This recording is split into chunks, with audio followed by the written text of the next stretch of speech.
31st night కి farm house book చేసుకుని friends తో ఎంజాయ్ చేయాలనుకుంటున్నారా? అయితే వెంటనే డోసే యాప్ ని డౌన్లోడ్ చేసుకుని బుక్ చేసుకోండి. నమస్తే రమ్మగారు. నమస్తే జయ. రమ్మగారు ఏదైనా మంచి కథ చెప్పండి. అమాయక ప్రాణి కథ ఒకటి చెప్తాం. ఓ అమాయకుల కథలు చెప్పుకున్నాం కదా కొన్ని. కథ పేరే వెర్రిబాగులవాడు. బాగుందండి. పేరు బాగుంది కదా.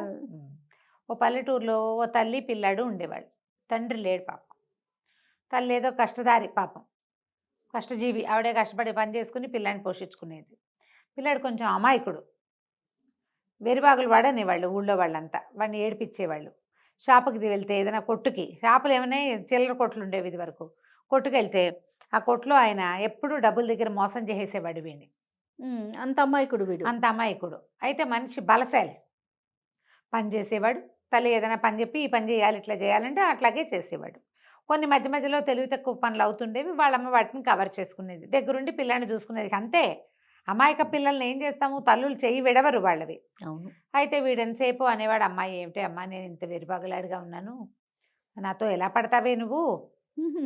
వాడికి తెలుసు. వాడికి తెలుసు. అంటే వాళ్ళ అమ్మ ఏమన్నది, వారి అయితే అయ్యావు లేరా నాయన, నీ మనసు మంచిది, బుద్ధి మంచిది, ఇతరుల్లాగా నువ్వు ఎవరిని మోసం చేయవు, ఎవరి కష్టార్జితాన్ని లాక్కోవు, ఒంటికి శక్తి ఉంది, పని చేస్తున్నావు, పని చేసుకుందాం పర్వాలేదులే అనేది. కానీ వాడి కొన్నాళ్ళు పోయాక వెరిబాగులు వాడికి ఎవరు పిల్లనివ్వరని ఎవరో అన్నమాట గుర్తు తెలిసింది. మరి అది బాధగా ఉంటుంది కదా. ఆడన్నాడు, అమ్మ అట్లా కాదే, నాకు తెలివితేటలు రావడానికి ఏదైనా ఒక మార్గం చెప్పు, ఏం చేస్తే తెలివి వస్తుంది. అయితే ఆవిడ ఏం చెప్పిందంటే, మిట్ట మీద మంత్రాల మరిడం ఉందిరా, మరి దాని దగ్గరికి వెళ్తే తెలివితేటలు కావాలంటే ఏమైనా చెప్తుందేమో, చూద్దు కానిలే వెళ్దు కానింది. వీడు రోజు అమ్మ మరిడమ్మ దగ్గరికి వెళ్తానే, అమ్మ మరిడమ్మ దగ్గరికి వెళ్తానే అని పీడిచ్చేవాడు. ఓ రోజు వాళ్ళ అమ్మ వెళ్ళమని. వీడు పోయి మంచి ఎండవేళ కొండ మీదకి ఎక్కాడు. మిట్ట మీద, అదొక మిట్ట కాస్త ఎత్తుగా ఉంటుంది. అక్కడికి వెళ్తే ఆ మరిడమ్మకు ఒక ఇల్లుంది, పాకేసుకుని ఉంటుంది అక్కడ. మంత్రాల మరిడి అంటారు. ఆ మరిడమ్మ వాకిట్లో కూర్చుని బియ్యం జరుపుకుంటుంది. నేను వెళ్ళేసరికల్లా ఏమన్నాడు, మరిడమ్మ నాకేమో తెలివితేటలు లేవు, వెరుబాగులాడనని ఊళ్ళో అందరూ ఏడిపిస్తారు, నాకు రేపొద్దున పెళ్ళి కూడా కాదు, మరి ఏమైనా కొంచెం తెలివితేటలు వచ్చేది చెప్పవా అన్నాడు. సరే మరిడమ్మ అంది, అరే నీకు బాగా ఇష్టమైంది ఒకటి తీసుకురా వెళ్ళి, అప్పుడు చెప్తానంది. ఏమి ఇష్టం నాకు అని ఆలోచించాడు. వాడికి తట్ల ఏమిష్టం అని అడిగితే టక్కిమని చెప్పగలమా మనం? చెప్పలేం కదా. నీకేమొచ్చంటే ఈత వచ్చిన వెంకటేష్ చెప్పినట్టు చెప్పాల్సి వస్తాను. తట్టదు. వీడికి తట్టలేదు. మామూలు తెలివైన వాళ్ళకే బుర్రకెక్కదు. వీడి పాపం అమాయకుడు. అమ్మ నాకు అన్నిటికంటే ఏమి ఇష్టమే అని అడిగాడు. అడిగితే నీకు కోడి అంటే ఇష్టం రా, కోడి కూర అంటే ఇష్టం అంది వాళ్ళమ్మ. ఆవిడ బుర్రకు అది అర్థమైంది. వీడేం చేశాడు, వాళ్ళ పెరట్లో కాసిన కోళ్ళు ఉన్నాయి, కోడి పిల్లలు చేసేవాళ్ళు, మరి పేదవాళ్ళు కదా, ఏదో రకంగా సంపాదన ఉండాలిగా. అయితే ఓ కోడిని పుచ్చుకొని వెళ్ళాడు. వెళ్ళేసరికల్లా ఆవిడేమంది, సరే కాళ్ళు లేకపోయినా నడిచేదేదో చెప్పు అని అడిగింది. అని ఆలోచించాడు. తట్లా వీడికి, వాడికి అంత బుర్రేది, కాళ్ళు లేకుండా నడిచేదేదో తెలియలే. అయితే ఈ కోడి నీకు ఇష్టమైంది కాదు, తీసుకుపోదిన్నాను, వెళ్ళిపో, ఇష్టమైంది తీసుకుని రా మళ్ళీ అంది. వీడు మళ్ళీ కిందకి వెళ్ళాడు. వెళ్ళేసరికల్లా ఏమైంది, కిందకి వెళ్ళిన కొద్ది రోజులకి, 2-3 రోజులకి వాళ్ళ అమ్మకి అనారోగ్యం చేసేసింది. వాడు ఆ పని ఈ పని చేసుకుని వచ్చేసరికల్లా తల్లి కాస్త కన్నుమూసేసింది. అయ్యో. వాడు తెగ ఏడ్చాడు. పాపం అమ్మ లేకపోతే నా జీవితం ఏమిటి అని ఆలోచిస్తుంటే వాడికి తట్టింది. ఏమిటి, నాకు నీకు తెలివితేటలు లేవు, నువ్వు వెరుబాగులాడివి, నా తర్వాత నువ్వు ఎలాగురా అని బాధపడేది వాళ్ళమ్మ.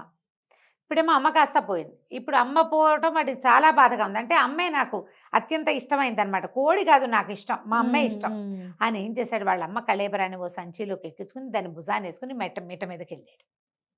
వెళ్ళేసరికి అలా మిట్ట మీద మరిడమ్మ తలగోకుంటూ ఏదో పని చేసుకుంటాను. వీడు వెళ్ళి అడిగాడు, తెలివితేటలు వస్తాయన్నావు కదా, ఇగో నాకు అత్యంత ఇష్టమైంది మా అమ్మేను, మా అమ్మని తీసుకొచ్చాను ఇదిగో అన్నాడు. ఆవిడేమంది, ఆ మరిడమ్మ, మీ అమ్మ కాదురా, దాన్ని పక్క పెట్టు, బంగారం కాంది, బంగారం కంటే మెరిసేది ఏదో చెప్పు అంది. చెప్పండి, వీడికి అంత తెలివితేటలు ఏమున్నాయి, వీడికి తట్టల. ఆలోచించేసరికి ఆవిడంది, ఇది కాదు నీకు ఇష్టమైన వస్తువు, నీకు ఇష్టమైన వస్తువు వస్తే సమాధానం వస్తుంది, తీసిపో అనేసరికల్లా ఆ కళేబరాన్ని మోసుకుంటూ కిందకు వచ్చాడు. దుఃఖం వచ్చేసింది. వాళ్ళ అమ్మకి ఉత్తర క్రియలు ఏం జరగల.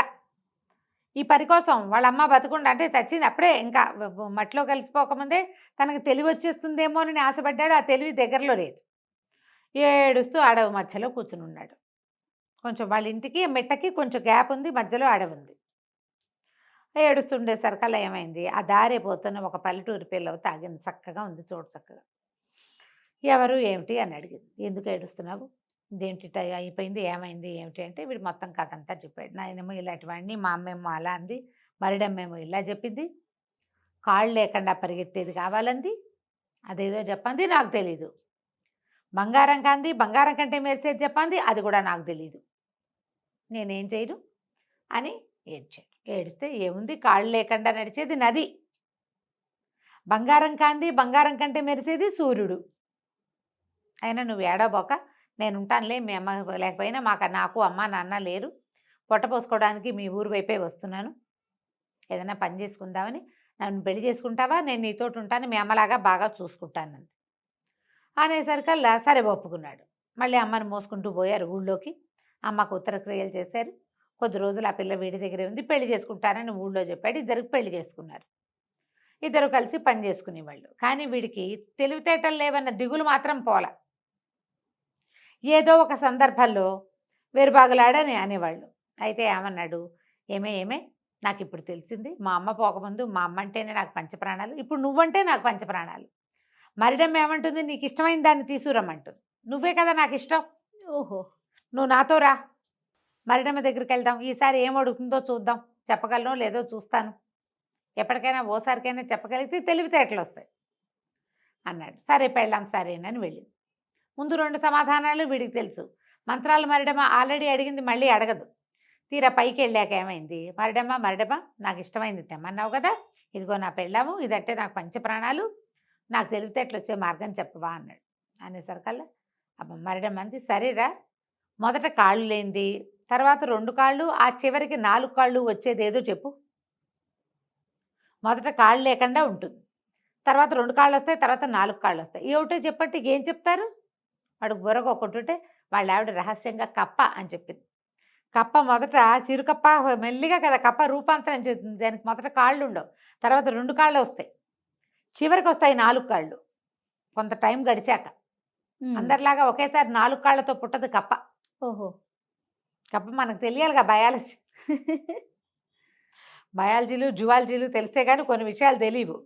అక్కడి నుంచి కప్ప అనగానే మరిడమ్మ పక్కపక్క నవ్వింది. ఒరే నీకు తెలివితేటలు ఎందుకురా, భార్య ఉందిగా, నీ పెళ్ళ ఉంది కదా, హాయిగా బతకండి, నీకు ఇష్టమైంది నీ తెలివికి మార్గము నీ పెళ్ళామే, అది నువ్వు బతుకున్నంతకాలం నీతోటే ఉంటుంది, నీకు వచ్చిన భయం ఏమీ లేదు, తెలివితేటలు వాటంతట అవే మెల్లిగా జీవిత గమనంలో వస్తాయిలే, ఏ ప్రశ్నకైనా సమాధానం చెప్పగలిగే పెళ్ళాం ఉన్నవాడికి తెలివితేటలు ఎందుకు.